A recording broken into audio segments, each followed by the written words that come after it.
자, 우리 옆에 분들과 다시 한번 인사하겠습니다. 오늘 정말 잘 오셨습니다. 자, 은혜 받기 원합니다.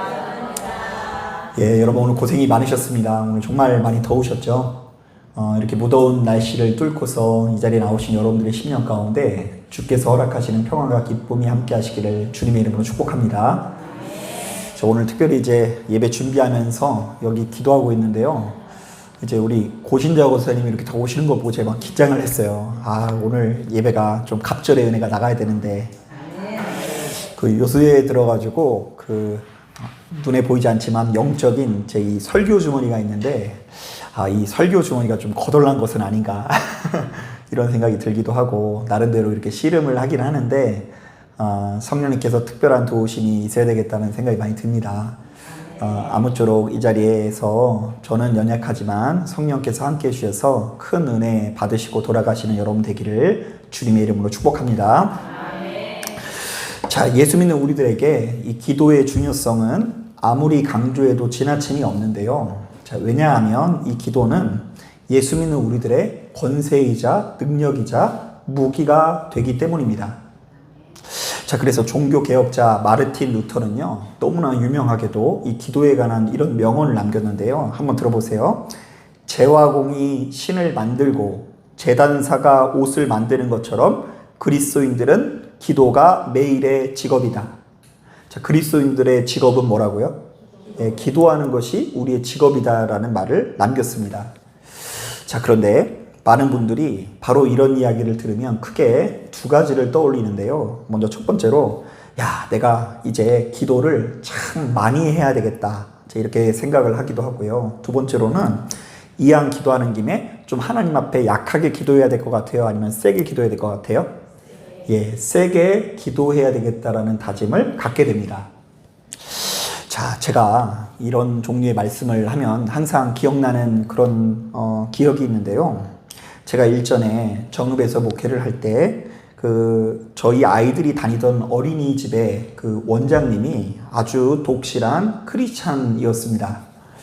자, 그렇다 보니 제가 개척교회 목사인 것을 알고 굉장히 여러모로 이렇게 배려를 해주셨는데요. 아이들이 야외 활동을 할 때 추가로 들어가는 비용이 있는데 그런 비용들을 유일하게 저희 가정한테는 일체 받지 않으시고요. 그리고 심지어 가끔씩은 와보라고 한 다음에 가보면 이 쌀 한 가마니씩을 이렇게 주셨는데 진짜 한 번은 진짜 쌀이 똑 떨어지게 되는 그 순간에 그분이 보내주셔가지고 되게 감사했던 기억을 가지고 있습니다. 자, 그런데 여기까지는 좋은데요. 이분이 매일같이 저를 마주치면 항상 하는 얘기가 있어요. 이거 목사님, 교회를 개척했으니 교회 나가서 하루에 4시간씩 부르짖어야 돼요. 그렇게 하루에 4시간씩 부르짖으면 하나님께서 다 책임져 주실 것입니다. 이렇게 얘기하는데요. 한 번 들으면 좋은데 애들을 거기 보내는 내내 그냥 마주치기만 하면 이런 얘기를 하시니까 제가 사실 부담을 갖게 된 것도 사실이거든요. 그런데 어찌됐건요, 이분은 정말로 진심을 가지고 조언을 해주셨는데 이분이 해주신 조언을 들어보면 우리들이 평상시에 생각하는 기도 생활에 관한 모든 공식들이 담겨져 있어요. 바로 이런 것들 아니겠어요? 우리가 기도를 많이 하면 하나님께서 응답하실 것이다. 자, 그것도 조용하게 기도하면 안 되고요. 하나님께 보다 강력하게 기도하면 하나님께서 반드시 응답하실 것이다. 그래서 여러분, 하나님께서는 한글로 기도하면 안 들으시고 방언으로 해야지 이제 들으시는 거 아세요? 그리고 이왕이면요, 통성으로 기도해야 되고요. 그리고 이왕이면 더 좋은 방법은 금식이라도 하는 날에는 다 들어진대요. 40일 금식하면 안 들어지는 그런 기도 제목이 없다, 이런 이야기를 듣기도 했습니다.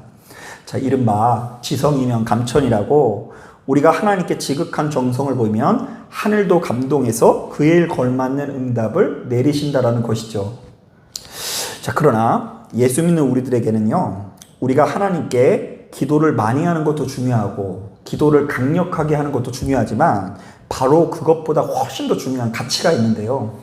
바로 하나님께서 받으실 만한 기도, 하나님의 마음에 드는 기도를 해야 한다는 것입니다.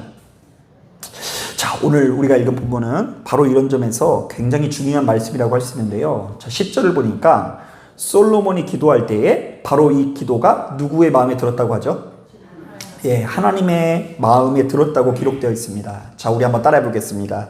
솔로몬이 기도할 때에 그 기도가 주의 마음에 든지라. 자, 도대체 솔로몬의 기도는 뭐가 그렇게 특별하길래 바로 이 기도가 하나님의 마음에 들었을까요? 또한 이 솔로몬이 기도할 때 하나님께서 그 기도에 응답하시사 그가 간구했었던 지혜도 주시고 그가 간구하지 않았던 무엇도 주시죠? 부와 영광도 주시는데요. 자, 하나님께서는 솔로몬의 무엇을 보시고 이렇게 엄청난 응답을 주시는 것일까? 여러분도 이왕이면 부와 영광을 좀 누리고 싶지 않으세요? 네. 그러니까 이제 오늘 말씀을 잘 들어보면 내가 구한 지혜뿐만 아니라 하나님께서 이렇게 구하시지도 않는, 그러니까 내가 구하시지도 않는 부와 영광도 주시는 비결을 알 수 있는데요. 자, 아무쪼록 오늘 말씀에 귀를 기울이시고 큰 은혜 받으시는 여러분 되길 주님의 이름으로 축복합니다. 자, 먼저 7절 말씀을 보면 이 솔로몬이 하나님께 보이는 이 태도가 참 인상 깊은데요. 자, 먼저 우리 다 같이 7절 말씀 같이 한번 읽어보겠습니다. 시작. 나의 하나님 여호와여, 주께서 종으로 종의 아버지 다윗을 대신하여 왕이 되게 하셨사오나 종은 작은 아이라 출입할 줄을 알지 못하고. 자, 우리는 여기서 종이라는 말과 작은 아이라는 말에 동그라미를 쳐야 하는데요. 이때 종이라는 말은요, 노예라는 의미가 담겨져 있고요. 그 작은 아이라는 말은요, 철부지 내지는 하찮은 사람이라는 의미가 담겨져 있습니다.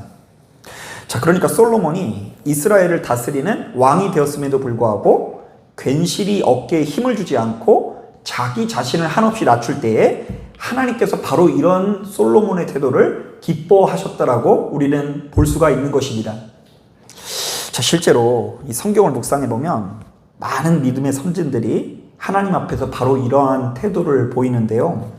자, 아브라함은요, 여러분 잘 모르실지 모르겠지만, 기억하실지 모르겠지만, 창세기 18장을 보니까 자기 자신을 티끌이나 재와 같다라고 고백을 합니다. 자, 그 대단한 아브라함이 자기를 뭐라고 했다고요? 티끌이나 재와 같다고 이야기하고요. 야곱은 자신은 하나님께서 베푸신 은총과 진실하심을 조금도 감당할 수 없다라고 창세기 32장에 고백합니다. 또한 모세도 역시요, 자신이 무엇이간데 이스라엘 백성들을 애굽에 인도할 수 있겠냐면서 자신 말고 다른 사람을 쓰라는 뉘앙스의 말을 연거푸 남기고 있습니다. 자, 뿐만 아닙니다. 사울 왕이나 다윗 왕도 역시 자기 자신을 한없이 낮추고 겸손한 태도를 보일 때에 하나님께서 그들을 귀하게 사용하시는 것을 볼 수 있습니다. 자, 그런데 신명기 8장을 보면 하나님께서 바로 이렇게 굳이 자기가 능력이 있는 사람, 있다고 말하는 사람, 자신 있어 하는 사람을 쓰지 아니하시고 굳이 겸손한 자를 쓰시는 이유가 담겨져 있는데요. 자, 그 내용을 요약하자면 이렇습니다. 오로지 겸손한 자만이 하나님의 말씀에 순종할 수 있고 오로지 겸손한 자만이 하나님의 인도하심을 받을 수가 있기 때문입니다. 자, 잠언서 16장에도 이와 비슷한 말씀이 담겨 있는데요. 한번 들어보세요. 겸손한 자와 함께하여 마음을 낮추는 것이 교만한 자와 함께하여 탈취물을 나누는 것보다 나으니라. 삼가 말씀에 주의하는 자는 좋은 것을 얻나니 여호와를 의지하는 자는 복이 있느니라. 자, 그러니까 이게 무슨 말이냐면 하나님의 말씀을 들을 수 있는 이 겸손한 자들이 복이 있다. 겸손하면 정말로 하나님의 말씀을 들을 수 있고 하나님의 말씀을 듣는 자가 사실은 여호와를 어떻게 하는 사람이라고요? 의지하는 사람이다라는 이야기를 하는 거예요. 자, 사랑하는 여러분, 그렇다면 우리가 수시로 기도하는 것 같아도 자기 자신을 조금도 낮추지 않고 실제로는 종이 아니라 주인 행세를 하면서 살아간다거나 전능하신 하나님을 조금도 소중히 여기지 않고 정말로 우리 하나님을 경홀히 여기는 삶을 살아가고 있다고 한다면 하나님께서는 바로 그 기도에 응답하실 수 없다는 이야기를 하는 거예요. 여러분, 기도의 응답은 그러므로 전적으로 스스로를 종으로 여기고 스스로를 작은 아이로 여기는 자에게 내려지는 은혜의 선물이라는 것을 깨닫고 시간이 흐르면 흐를수록 예수 안에서 겸손한 사람이 되시기를 주님의 이름으로 축복합니다. 자, 그런가 하면 구절을 보니까 이번에도 솔로몬이 아주 특이한 기도를 하고 있는데요. 자, 우리 다 같이 9절 말씀 같이 한번 읽어보겠습니다. 시작. 누가 주의 이 많은 백성을 재판할 수 있사오리까?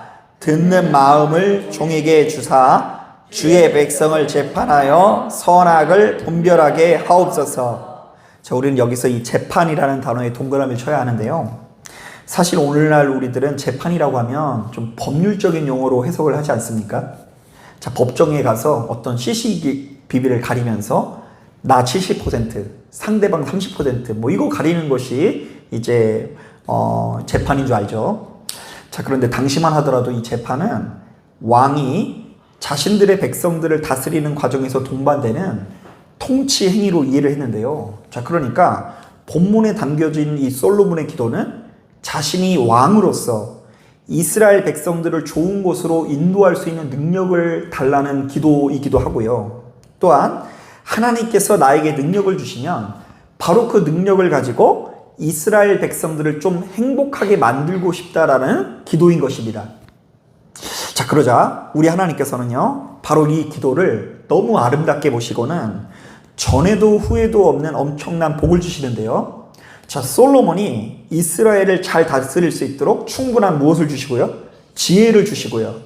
자, 솔로몬이 구하지도 않는 부귀와 영광까지도 함께 주시는 것을 볼 수 있습니다. 자, 그렇다면 바로 이 말씀을 묵상하는 우리들은 평상시 나의 신앙생활, 특히 기도 생활을 돌아볼 수 있어야 되는데요. 자, 특별히 내가 수시로 기도하면서 어떤 응답을 받고자 하는 이유가 과연 누구를 위함인지를 돌아볼 수 있어야 한다는 것입니다. 한번 따라해 볼까요? 나는 평상시에 받고자 하는 응답이 누구를 위한 응답인가? 예.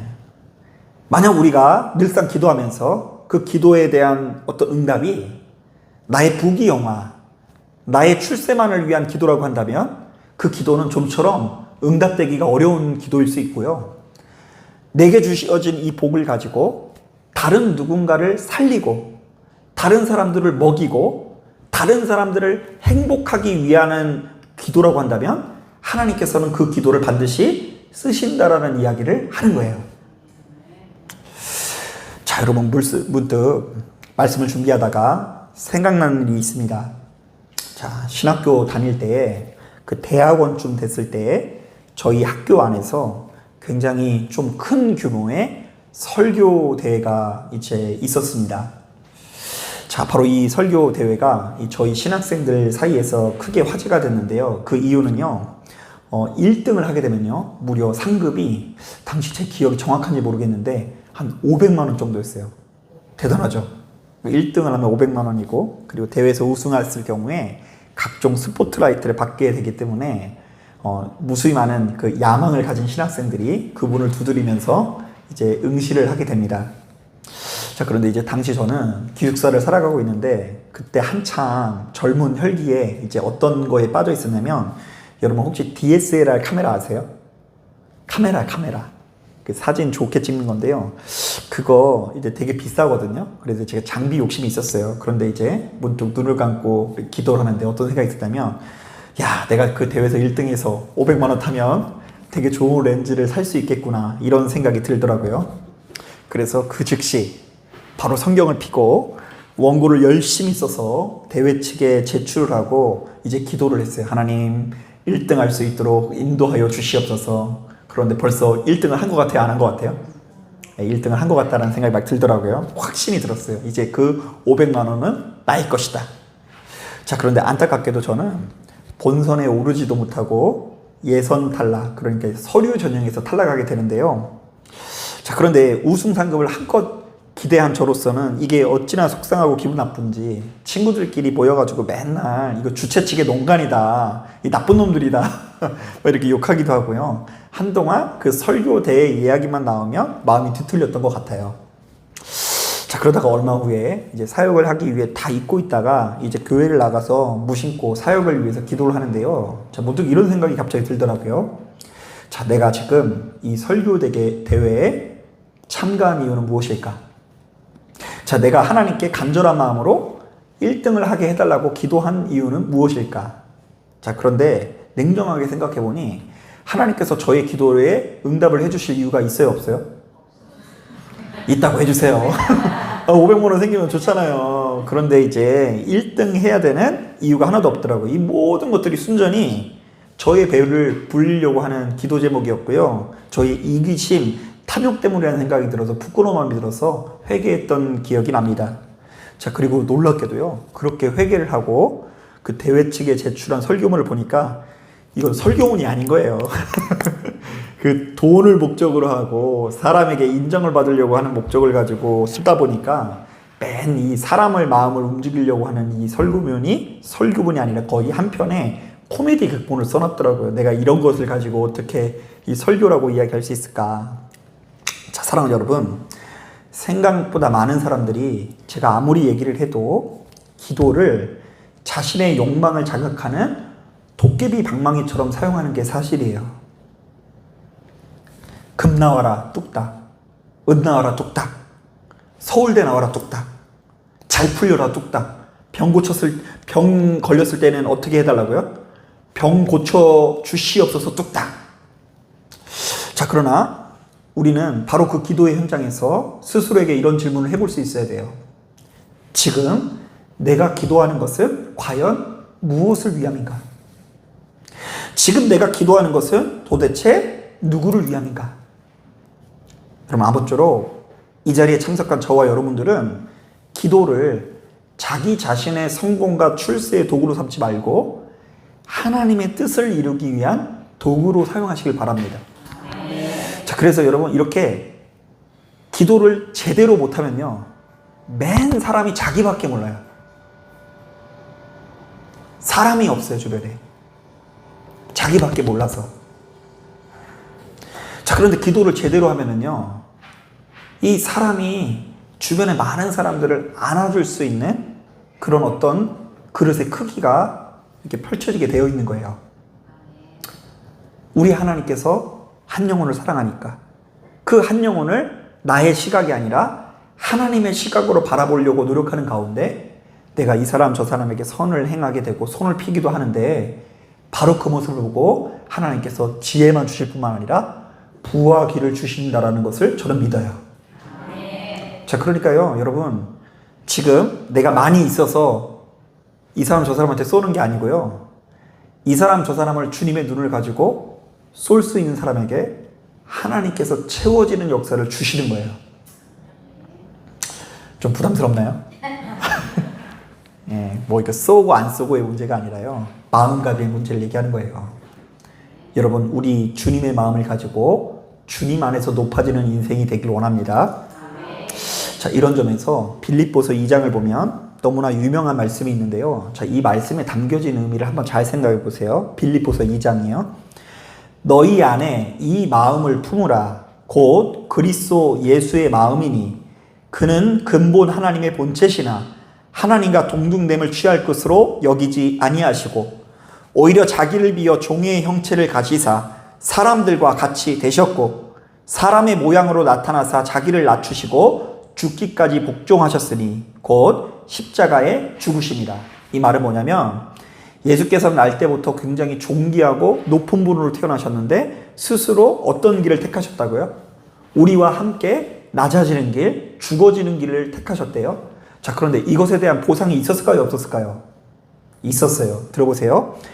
이러므로 하나님이 그를 지극히 높여 모든 이름 위에 뛰어난 이름을 주사 하늘에 있는 자들과 땅에 있는 자들과 땅 아래에 있는 자들로 모든 무릎을 예수의 이름에 꿇게 하시고 모든 입으로 예수 그리스도를 주라 시인하여 하나님 아버지께 영광을 돌리게 하셨느니라. 여러분, 우리는 오해하는 게 뭐냐면요, 예수께서 가지고 계신 능력이 많으시니까 높임을 받았나 보다. 예수님께서 가지고 계신 이 부유함이 있어서 많은 사람들에게 높임을 받았나 보다, 이렇게 오해하거든요. 예수님께서 그 그 오병이어 기적으로 수천 명을 먹이시잖아요. 한두 사람한테 밥말 쏴도 인기가 좋은데 수천 명한테 그냥 밥을 쏘셨으니 얼마나 인기가 많았을까. 맨 이렇게 자본주의 논리로만 생각하거든요. 자, 그런데 성경은 예수 그리스도께서 이 땅에서 높아지시고 그 누구보다 존귀한 인생을 살아갈 수 있었던 비결이 그분께서 높은 분인데도 불구하고 타인을 위해서 낮아지고 죽어지는 삶을 살 때에 하나님께서 그분을 이 세상 그 누구보다 높여주셨다라고 증언하고 있어요. 사랑하는 여러분, 그렇다면 우리가 수시로 기도하는 것 같아도 하나님의 권세와 능력으로 맨날 자기 배만 채우려 한다거나 이 땅에서 성공하고 출세하는 것에만 힘을 쏟는다면 하나님께서는 바로 그 기도에 응답할 수 없다는 것을 기억하십시오. 아니, 더 나아가서 우리의 삶은 지혜롭지 못할 뿐더러 부귀와 영광도 누릴 수 없다는 것들을 기억하시길 바랍니다. 그래서 여러분, 의외로 신앙생활을 도깨비 방망이 그냥 휘두르듯이 금나와라 뚝딱 은나와라 뚝딱 하는 사람들은요, 어느 순간이 되면 한계를 맞이할 수밖에 없어요. 어느 순간이 되면 내가 왜 아무리 기도해도 왜 응답이 없을까? 자꾸 무리하게 되고 하나님 앞에 나의 믿음을 증명하려고 막 빚에 빚을 내고, 하지만 그에 걸맞는 영광이 찾아오지 않아서 그의 인생 가운데 그 신앙생활이 쪼그라드는 경우가 상당히 많이 있더라고요. 그러므로 여러분, 우리 기도의 문제, 기도의 방향성의 문제는 구원의 문제라고 할 수 있는데요. 구원은 제대로 기도하는 자의 것이라는 것을 깨닫고 시간이 흐를수록 하나님께서 응답하실 만한 기도, 하나님의 마음에 드는 기도, 하나님의 보시기에 아름다운 기도를 드릴 수 있는 저와 여러분들 되시기를 주님의 이름으로 축복합니다. 자, 기도하겠습니다.